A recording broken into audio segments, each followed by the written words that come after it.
Добар ден.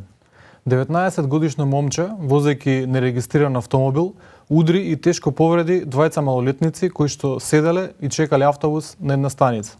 Покрај ова, викендов во Скопје се случија и други 40 на сообраќајни несреќи, во кои што се уште не знаеме колку имало жртви.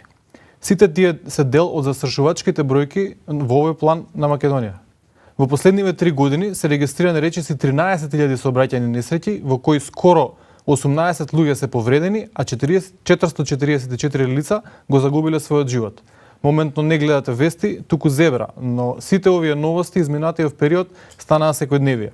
Затоа денеска ќе се обидеме да дадеме одговор на прашањето дали сообраќајната култура е клучниот фактор за ваквиот развој на станите. Секако во дискусијата е повеќе од добредојдено да се вклучите и сите вие преку Твитер и преку Фејсбук. Хаштагот е #ZebraMK. А ние во студиото имаме двајца гости, би ги најавила едниот како оптимист, а другиот како песимист. Тоа се добредојде за Росана Јанков од Автомотосојуз на Македонија и добредојде за професор доктор Стоимко Златановски од катедрата за безбедност на сообраќај при Техничкиот факултет во Бидола. Добредојдовте и двајцата. Прашање кое што би сакала и двајцата да ми одговорите. Сообраќајот во Македонија, особено во Скопје, е извор на големи нервози и фрустрации секојдневно на граѓаните. Многу е очигледно онаа слика како дури најсмирените луѓе и еден зен човек кој ќе седна зад воланот или на било кој друг начин ќе се вклучи во сообраќајот, веднаш станува нервозен, се случуваат многу ситуации немили, летаат пцовки на сите страни, луѓето се создава едно чувство на непријатност и нелагодност на сите. Претпоставам дека е тоа резултат и на ниското ниво на сообраќајна култура. На што се должи тоа? Професоре, зошто? Благодарам.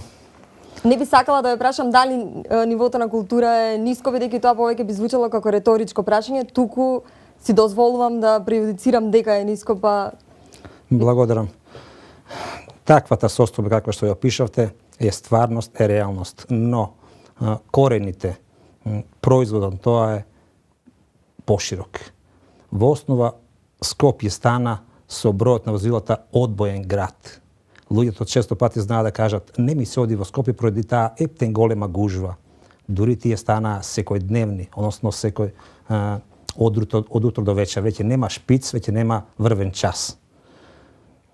Точно, кога возач човек ќе заглави во таква гужва, тој станува нервозен и да има одредено ниво на сообраќајна култура, тој се вади од контакт и знае да направи инцидент, ексцес, да изреагира крајне не долично, да постапи онака како што никош не би постапил, бидејќи физички пресметки токму сме така виделе. има дофрлувања, шолитвие псовки, велигување во затворен сигнал, престигнување, обиколување со крајно ризични активности во сообраќајот. Росана, вие велите дека сте генерално оптимист кога станува збор за решение на проблемот, меѓутоа каде е причината на истиот? Воспитувањето и културата на живењето на личностите, значи го има во семејното живење, во социјалното живење, па и во сообраќајот. Врз основа на ова прашање што вие го поставивте, де факто, значи таа култура или некултура на луѓето е индивидуална. Јас не ги категоризирам на луѓето на културни и некултурни. Тоа е резултат на нивното лично однесување и степенот на нивното толерирање на нештата. Де факто, лично и јас и сите ние сме се нашле во ситуација каде што некој можеби ќе не извади од контекст во однос на одредена сообраќајно непочитување на некој, на нешто што го прави во сообраќајот и нормално е да излезе револтот од нас и да не се препознаеме во тој момент како ние реагираме. Сметам дека тоа е индивидуално и дека тоа зависи од секој од нас и моето лично мислење е дека динамиката на ова современо живење во кое ние веќе почнавме и влегуваме, тоа го има секаде во сите светски метрополи, значи да не зборувам за Њујорк и подалеку.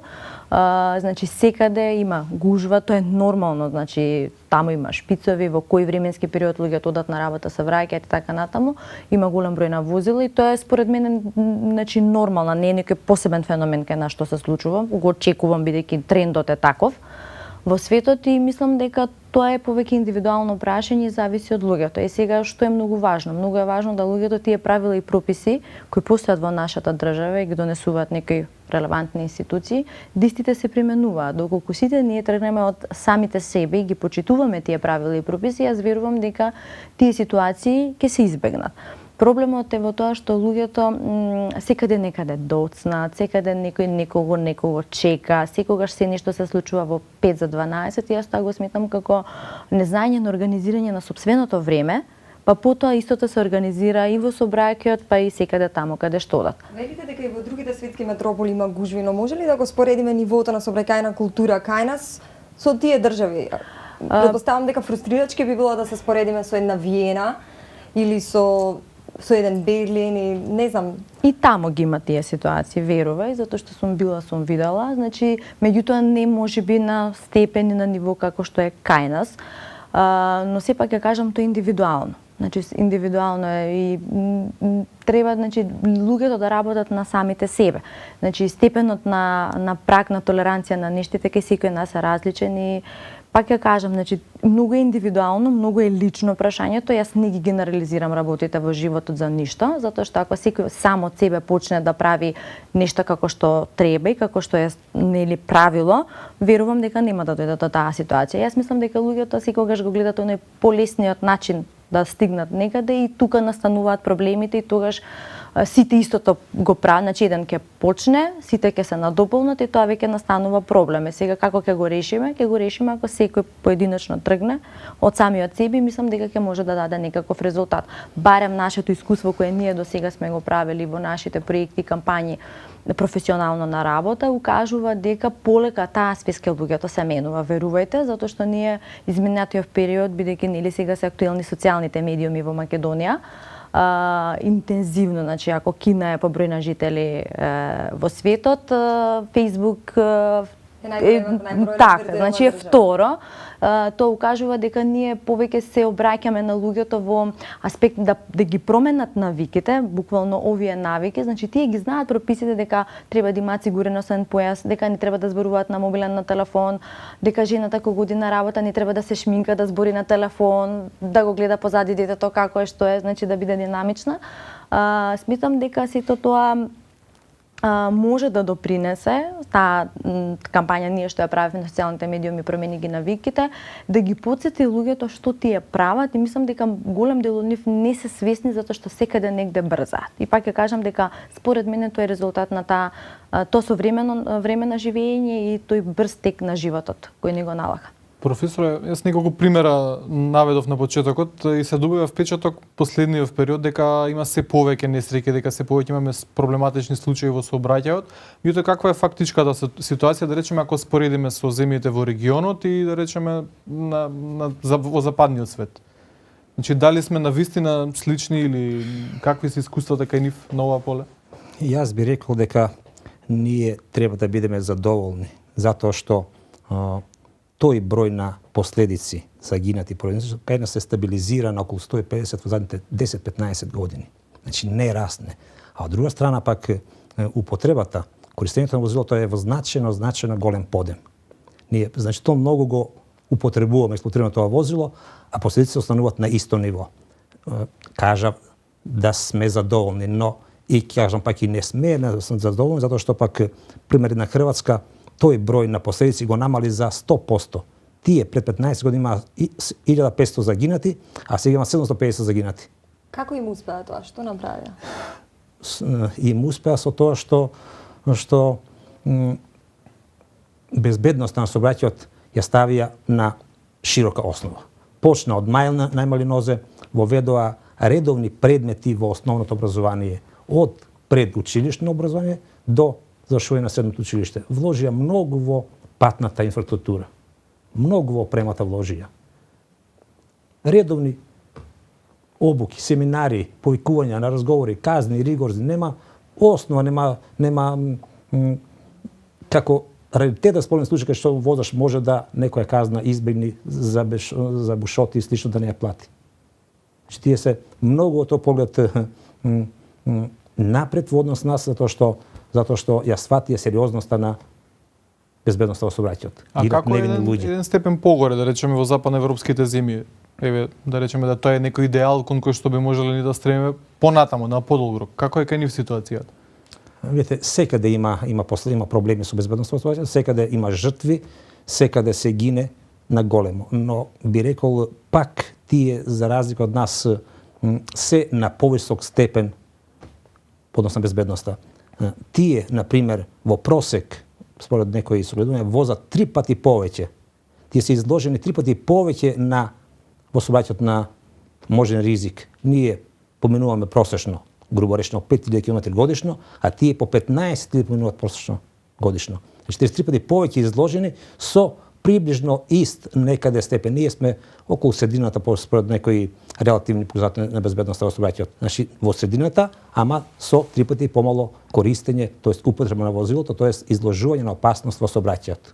Кога македонските граѓани возат во странство, во други држави како Словенија, Германија, каде што има ригорозни казни, како што рековте, тие многу брзо се адаптираат на и ги почитуваат нивните правила, додека тука не се однесуваат примерно. Дали е тоа можеби индикатор дека решението е во една поригорозна казнена политика? Што мислите? Како гледате на казните? Дали можеби треба да бидат порестриктивни, Тоа е повисоки? точно. Човекот тој таков, како што е, вози овде, вози таму. Таму е максимално внимателен, пажлив, безбеден возач, овде е спротивно тоа. Зошто? Знае га таму тој казната мора да ја плати. Кај нас степенот на плаќање на казните е релативно се уште мал. Се бара и се наоѓа начин како тоа да не се плати. Таму нема шанса да не се плати казната. Максимална ставен акцент на тоа да не се избегне плаќањето на некоја казна. Тоа е основа. Во дел од западноевропските земји, освен тестови за нивото на алкохол, се прават и тестови за дрога. Што мислите за тој аспект за воведување на таков тип на тестови? Мислам дека треба да го има. Јас можам да кажам од таа образовна гледна точка, бидејќи нашата компанија директно е врзана со обука на кандидати за возачи, значи ние теоретскиот и практичниот дел на луѓето во Македонија го правиме за да ги научиме да бидат совесни, културни, да имаат висока сообраќајна култура кога ќе возат. Од една страна, но од друга страна често пати во медиумите ние бевме доста критикувани кога станува збор за нашиот испитен центар, кога ние го испитувавме теоретското и практичното знаење на кандидатите.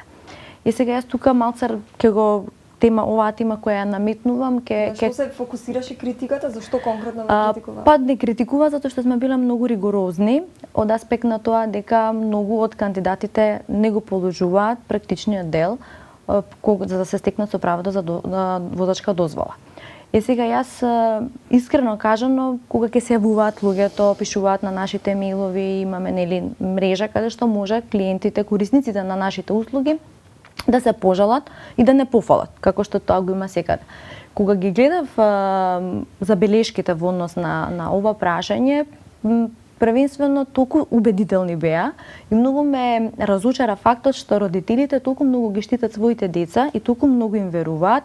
Не сакам погрешно да бидам протолкувана во ова што го зборувам, но кога ќе ја видиме реалната состојба и зошто тој кандидат не го положил практичниот дел од испитот или теоретскиот, независно, родителот сваќа дека неговото дете не е во право, дека не ја кажува реалната состојба.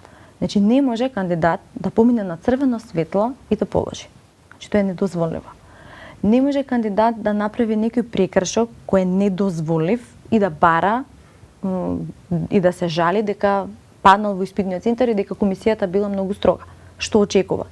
Не знам. Значи сето тоа што ние сме го создале токму од таа единствена причина да се намали бројот на жртвите, затоа што глобалната статистика и глобалните кампањи што се прават на глобално ниво, бидејќи нашата компанија и Автомото Туринг клуб, кој е член во меѓународната автомобилистичка федерација FIA, кој е престиж во нашето работење, ние сме членки од 93-та година тамо и ние се стремиме кон тој стандард за квалитет во нашето работење. Значи, декадата на акција, каде што FIA ја потегна во соработка со Обединети нации, започна 2011-2020 година, каде што клучната цел на оваа декада на акција е намалување на 5 милиони човечки животи и 50 милиони повреди на глобално ниво. Значи, состојбата не е така добра во целиот свет. Македонија припаѓа на таа портокалова зона, каде што се Брисел, Чешка, Австрија, значи каква ни е состојбата според зоните кои ги карактеризира ФИА. Оно што јас би сакала да го кажам е дека ние се трудиме од нашата компанија, од нашиот автомототуринг клуб да излезат кандидати кои ќе ги научат сообраќајните правила, прописи и при тоа ќе ги применуваат. Значи тоа е нашата цел. Сега во контекст на вашето прашање сакам да ви кажам дека после великденските празници имаме недела против алкохолот.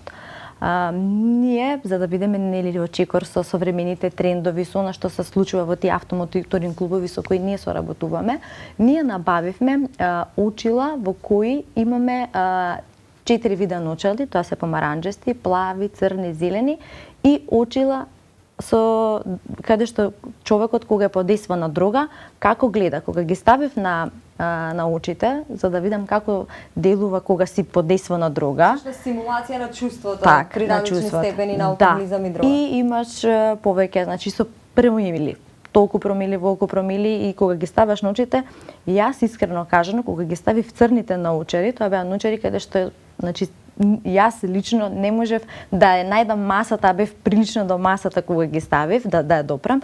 Јас не знам како тој човек со толкаво количество на алкохол седнува и вози автомобил. Кога ги ставив очилата за дрога, подесвана дрога, јас гледав само некои црни точки и се ми беше заматано и од кога ги извадив почна да ми биде лошо, да се чувствувам непријатно, иако тоа е стимулација, значи не е реална состојба. Јас искрено сметам дека тоа навистина треба да се направи и мислам дека сите тие индикатори, сите тие хемиски супстанции, алкохол, дрога, лесни други така натаму, затоа не сакам да дискутирам дали треба или не треба, тоа треба да се подразбира. Така да сметам дека ние со овој проект сега што го правиме, значи јас ви откривам некои од нашите активности кои сега ќе следат, ние тоа ќе го правиме во соработка со државните институции, затоа што знаете дека во ФИА, Меѓународна автомобилистичка федерација, значи сите кампањи што се организираат таму мора да бидат поддржани од државата, односно државните институции и од јавните личности. Декадата на акција беше поддржана од градоначалникот на Њујорк, многу јавни личности од целиот свет, од Европа и од Америка. И ние гледаме тоа да го правиме и да го имплементираме колку што можеме во Македонија. Таквите акции кога се обидуваат да го мобилизирате јавното мислење, да подигнете свеста. Досега сте организирали повеќе пати. Да, јас сум многу задоволна затоа што ние во 2008 година кога јас се вработив во Автомотосојуз на Македонија, бев прилично изненадена од фактот дека во Македонија многу ретко се користеше бебешко седиште во автомобил. Еве сега јас мајка и нормално тоа повеќе ме интересира и фокусот го ставив на тоа. Во тој период ретко можев да забележам детско седиште во автомобил. И ние тогаш соработувавме со австрискиот клуб ОМТЦ и добивме донација на бебешки седишта. Направивме акција бесплатно доделување на нашиве граѓани со цел да помогнеме хумано и да го постигнеме тој социјален елемент кај населението, да ги дадеме детскиве седишта со цел да почнеме да ја развиваме таа свест. Искрено бев многу скептична затоа што кога ќе се движев на улица, на паркинг, никогаш не можев да видам. А иако гледав мајки со колички, со деци така натаму, кога ја направивме акцијата 2008 година, сега сме 2014 година, пред 2 години доаѓаа луѓе кај нас во нашата компанија да не бараат налепници бебе во автомобил, бидејќи голем дел од луѓето ќе одат во соседните земји, па кога ќе купат детско седиште ќе земат таа на англиски така натаму, и ние добивме мотив први во Македонија да направиме бебе во автомобил налепница на македонски јазик. Јас сум изненадена колку луѓето што имаат деца во автомобил ја имаат таа налепница и гледам дека таа свест кај граѓаните веќе проработува. Да, и веќе кога ќе излезете вие на улица, не можам да кажам дека 100% ние ја променивме културата и дека сите што имаат деца имаат и бебе во автомобил. Имаше случаи кога мајка го држи детето во скут на задно седиште, мислејќи дека ќе стигне за многу кратко и дека е дестинацијата каде што одат блиску и дека нема потреба да го врзува или детето плаче, не е навикнат и така натаму. Меѓутоа реално гледам дека во контекст на ова прашање и на оваа анализа која ние ја правевме, дека навистина работите се променети на подобро. Вие го спомнавте образованието. Професоре, како гледате од ваше искуство последниве 20 години, какви се критериумите за тоа кој добива возачка дозвола, како добива, значи дали се да речеме станати построги или се многу поолабавени во тој поглед? Значи збориме за полагање за автошколи, за Тоа е релативно и во давнешните времења, пред 15-20 години, имаше проблем со полагањата, се паѓаше многу, беа комисиите ригорозни, беа составени претежно од 20 члена од МВР и еден од Центарот за обука, и тогаш се жалеа, така и сега има проблеми, но јас би кажал малку поинаку. Зошто ние да не почнеме да размислуваме вака? Секој наш завршен средношколец да не добие водачка дозвола. Оди тоа после оправа тие наврат на нос на брзина, па некој имал пари, некој немал пари, па точно на пари ќе вози и возат на црно на диво без дозвола. Тоа е составен дел на животот, неминовност е денеска возењето. Полека си почнеме ние со едно образование од прво одделение и така натаму, и со завршување на средно училиште, тој кој што ќе плати минимална сума на пари за тие 30 часа возење да се стекне со дозвола. Значи да биде дел од образовниот систем, да се вклучи. Тие Така? 10-12 години. Тоаш многу повеќе ќе научи, ќе има време, часови, редовни часови, предавања ќе има, ќе учи, ќе добие оценка за тоа и ќе се подигне значително на поиско ниво сообраќајната култура кај тие млади учесници во сообраќајот.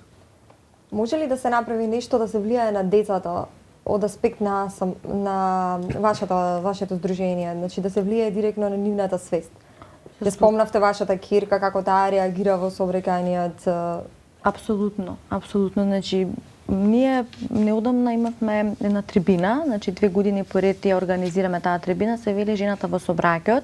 Оваа година беше апострофа, значи со поголема сообраќајна култура на мајките до поголема безбедност на децата.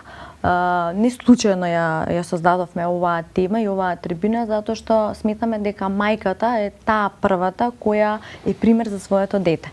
Мислам дека во таа комуникација родител-дете, ако имаме правилен однос, мислам дека работите ќе се подобрат. Тука си образовните институции, еве сега ние со средните училишта сакаме да ја направиме оваа кампања, оваа акција каде што на учениците ќе им покажеме да видат дали треба да ги управуваат моторните возила кога се подейства на алкохол, дрога и слично, да видат каква е таа состојба со овие пијани ночери. Во последно време има се повеќе автомобили, тоа е особено очигледно и во Скопје, нели, поради дозволата да се купуваат постари возила. Еве вие од стручен аспект како сообраќајни инженер, како сето тоа влијае врз однесувањето на луѓето? Значи ги спомнавме некои психолошки и карактерни особини кои што тоаш даја до израз, меѓутоа од практичен аспект како влијае таа се поголема бројка на автомобили? Точно тоа дека ние задните години со либерализација на увозот на тие така наречени половни возила, значајно го зголемиме степенот на моторизација на возилата кај нас, но јас би рекол дека тие возила не се во права смисла на зборот половни. Нашите домашни возила, заставините, ладите, се значително по-лоши, по-половни отколку тие увезени возила. Ние мора да се помириме со таа судбина дека доаѓа време кога една фамилија ќе има не едно, туку и по неколку возила. Ние мора да обезбедиме поволни услови за користење на тие возила. Мора да осигураме пристап во градовите на некој начин да се снајдеме, бидејќи кон тоа се движиме, одиме. Еве Скопје, пак ќе напоменам. Мора ли секој да оди баш со своето возило во центарот на градот? Да обезбедиме на сите пристапни влезови во Скопје бесплатен, безбеден, сигурен, чуван паркинг. А од тука пак јавен градски сообраќај да вози за формална символична цена. Гледам возилата по еден, двајца патници, редовно по еден патник се вози, освен водачот да и скоро нема друг патник. Зошто? А јавен градски сообраќај набавивме 300 автобуси, конкретно за Скопје, тие вртат претежно празни, да кажем празни, а возилата не се поминува од нив во Скопје. Беа спомнати и пешаците, велосипедите исто така, особено да речеме западноевропските земји, тоа е тренд и во поразвиените градови, се повеќе се користи тој тип на транспорт, нели најевтин е најпрактичен и од друга страна луѓето сакаат се поздрав живот да водат. Меѓутоа кај нас се впечаток дека тој тип на сообраќај има подредена улога. Значи како е вашето искуство, зашто луѓето така го перцепираат и пешачењето и велосипедите во споредба со тоа кога ќе влезете во автомобил? Па не мислам дека треба да ги категоризираме или да ги ставаме во се добива таков впечаток кога возите се чувствувате постојано под закана, нели, ако сте во велосипед, меѓутоа во автомобил е сосема друга ситуацијата. Па реални да бидеме, тоа е така, меѓутоа мислам дека не треба да биде така, затоа што сите учесници во сообраќајка, значи ние кога излегуваме од дома сме пешак, за да влезеш ти во кола си пешак.